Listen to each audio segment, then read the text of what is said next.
My name is Robert Peters. I am the Senior Vice President of the National Dropout Prevention Center and SPN. And folks, we got an amazing episode today. As you guys know, we have been talking about future focused schools for all children. And when we talk about all children, we're talking about capital ALL, right? We don't believe that certain children deserve a future focused education and certain children don't. And what we've done is we've been coming at you every week with different perspectives. We've been giving you an AI perspective with Adam Moeller. We've given you a leadership perspective with Dr. Mike McCormick out in Valverde. And what we really want to talk about today, in today's installment, is what do future focused schools look like for Black children, right? As we begin to think about our Black babies all across the nation, how do we look at future focused strategies and then how are those strategies different? Folks, we bring in experts, and I got an expert, Dr. Glynetta Fletcher. We call her Fletch, and Yeah. she's really going to be talking with us about some of those pieces. Hey, Fletch, introduce yourself and talk to us about some things that you've been doing out in LA Unified in the sunny side of Los Angeles. Good morning. Thank you, Dr. Peters, for that introduction. So, yes, I'm Dr. Fletcher, but I prefer to go by Fletch. I've been in education for over 20 years in the role of a teacher, department chair, dean of discipline, assistant principal, and also a direct support from the district around initiatives for Black student achievement. And we got some good things going on, okay, in Los Angeles Definitely. um, Definitely. for Black students.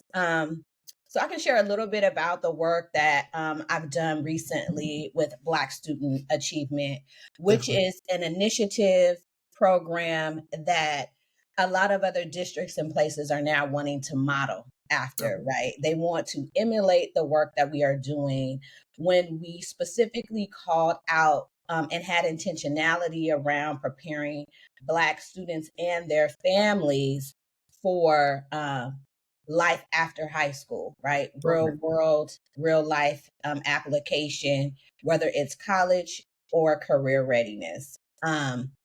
So with Black Student Achievement,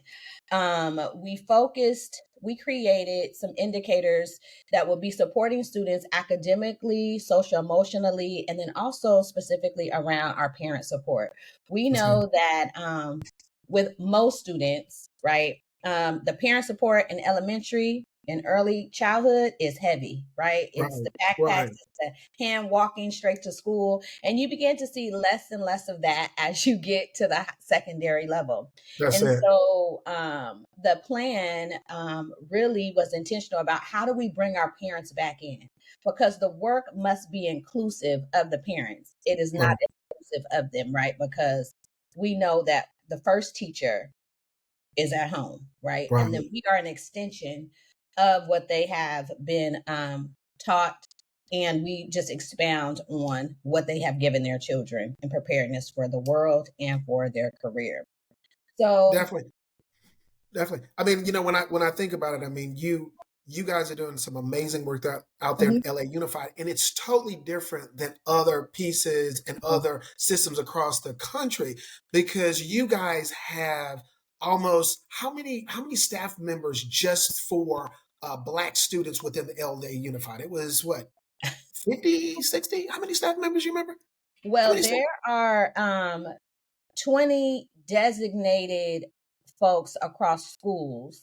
Right. Now we also have directors, and Right. then we also have counselors, school Right. climate advocates, we have parent liaisons, and we have a mental health therapist and or support at each school site. So we're talking about hundreds of folks Right. who who are set at school specifically to support Black students. Definitely. And one thing that I like about it is really like the organization, right? Like from Hmm. the administration all the way down. And Hmm. then how the weaving in of all of the pieces. One thing you talked about was parent engagement. That's huge. Yes. As we know, I've got a 12-year-old here, right? Right. Right. And she's at the point like she's like, okay, daddy, drop me off here. I'm like, well, baby, you gonna give me a hug? She's like, Daddy, I'll give you a hug later, right?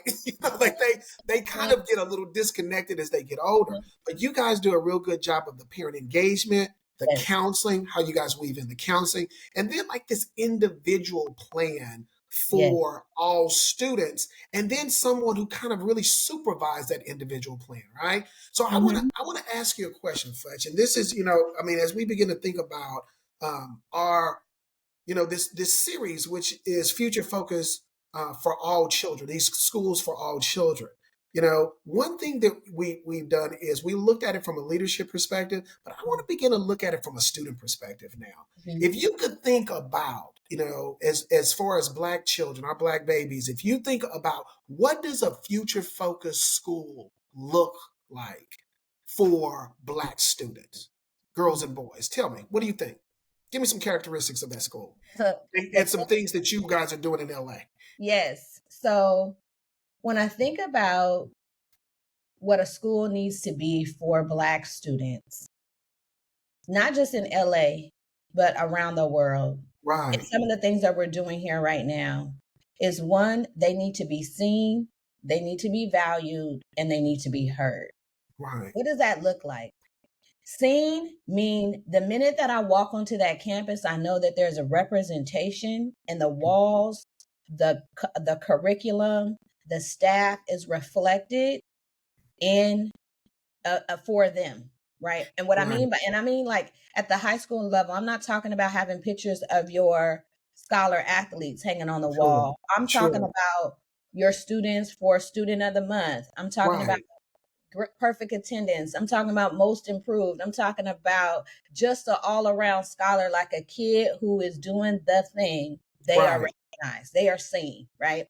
They're seen in the curriculum, meaning that not only are they learning about themselves, but they're learning about others. And it's not until their senior year that they're learning that there may be Black authors or Black poets right, or, other Black scholars, right? right. So their curriculum is reflective of that. They are seen in the celebrations that are happening throughout the month, throughout the year, throughout the Hmm. entire time that they're on campus, and don't just do it at Black History Month because that's Right, just enough. right, It's just not enough. right. Future focused schools are not waiting till Black History Month to celebrate Black students on their campuses. Exactly. the Definitely. When they're being valued, it's leveraging and looking at the assets that they bring to that campus to Hmm. heighten their educational experience. What do I Right. mean by that? If we know that we have students who are great presenters. They are Hmm. great hosts, right? We're giving them the opportunities during the school day to host the school podcast. We're giving them the opportunities to lead student assemblies. Maybe they're not in leadership, but they still have the opportunity to lead, right? Right. We're valuing the skill sets that they bring. We're valuing music. We're valuing culture within Mhm. our campus and not making that like a, you can't do that here type of Right. situation. We don't do that here, right? Definitely, definitely. You don't do Right, that. right, right, right. That's an after hour experience. No, Right, right? And it's validating what they bring to the campus in a way that you know that they are intertwined into the fabric of the school. And right. if that thread was plucked, the school campus would be different. Not Exactly. we trying to embed it like it's a natural flow, Right, right? right, And when you say they're heard, it's like the students have a voice, right? right, They get to share their needs. They get right, to share the shifts that they would like to see. They get to contribute to the fabric of the school around maybe the type of assemblies they have, the field right, trips that they have, the things that right. they want to do. For example, in LA, you can ask any student here what college they want to go to. They're going to Right. tell you two schools. What do you think they are? Two schools, Mhm. USC and UCLA, right? Period. Right? That's That's it. it. And I'm from Texas. How would I know that, right? Because it's a common thing. They That's it. don't know about the trade schools that have great offerings. And Right, right? They don't they and a future focused school is also going to highlight the need for a trade. Right? We have right, some amazing children who grow up in families that have plumbing businesses, electrical businesses. They have entrepreneurship. That's not a like, yeah, we offer that after school. That's embedded in the curriculum and school offering. Because there are some children who do some, I'm not gonna say that I might have serviced them or paid for a Right. service.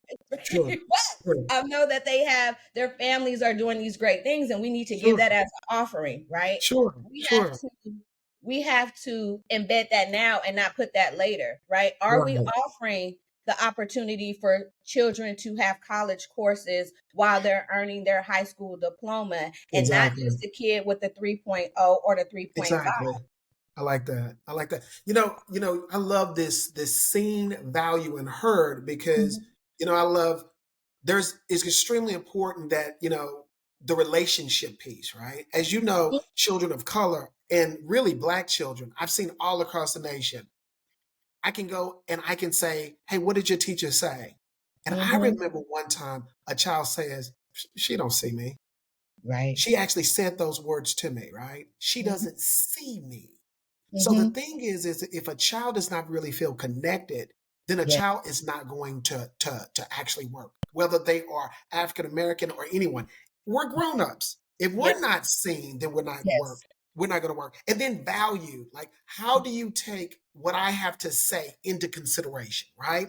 How do I feel valued? These are these extremely pieces that we have that we call resilience factors of Mhm. how do you have someone make you feel that you valued. And then to me, that last piece is heard, is the engagement, the ownership piece, right? Like this is my place. That's where the pride actually comes in, right? Yeah. So if I'm a child and I have a sense of pride about Yes. about where I stay because you are valuing me and what I want to do is important, that Mhm. is extremely important. I think, and I agree. If you're looking at black children, you've got to have those three essential pieces. I love it. The seen, you got to be seen, you got to be valued, and you got to be heard. And those are Yes. three totally different pieces Yes. that any organization, Mhm. has got to ensure that they've set up systems for that. So, hey, it's always good, Fletch. As we continue to talk through it, folks, if you want to get a little bit more information about Future Focus Schools for All Children, Black children, and all children, hey, hit us up on the link there. You got a link. We want to make sure that we connect you, bring you into the family. We've got a lot of information. This is just one part of a series with Dr. Fletcher and others, really talking about future focused schools for all children.